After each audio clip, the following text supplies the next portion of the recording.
محمد فیروز صاحب نے ایک سوال لکھا، لکھتے ہیں کیا فرماتے ہیں علماء دین و مفتیان شرع متین اس مسئلے کے بارے میں کہ آب زمزم شریف کھڑے ہو کر پینا کہاں سے ثابت ہے، اور کیا آب زمزم پیتے وقت سر کو کھلا رکھنا چاہیے یا نہیں؟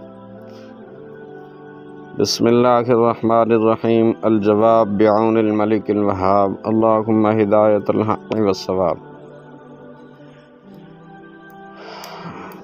صورت مسئلہ میں زمزم شریف کا پانی کھڑے ہو کر پینا سنت سے ثابت ہے، اور یہ حدیث پاک سے ثابت ہے۔ چنانچہ بخاری شریف کی روایت ہے، عن الشعبی رحمۃ اللہ تعالی علیہ قال ابن عباس رضی اللہ تعالی عنہما حدثہ قال سقیت رسول اللہ صلی اللہ علیہ وآلہ وسلم من زمزم فشرب وهو قائم۔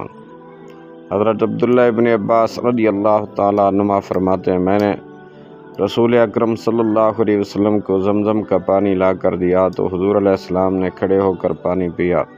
حجۃ الوداع کے موقع پر آپ نے خصوصی اہتمام سے نوش فرمایا، اور جب آپ زمزم نوش فرما رہے تھے اس وقت آپ کا سر مبارک کھلا ہوا تھا۔ بعض محققین کا خیال ہے آپ کا سر کھلا رکھنا احرام کی وجہ سے تھا اور کھڑا ہونا کیچڑ کی وجہ سے، اس لیے یہ ایک طبی فعل تھا، اس کا اہتمام کرنا سنت نہیں۔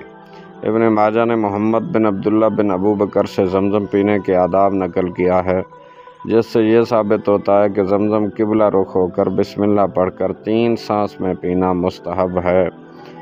ابن ماجہ صفحہ نمبر 199، طحاوی شریف جلد 2 صفحہ نمبر 43۔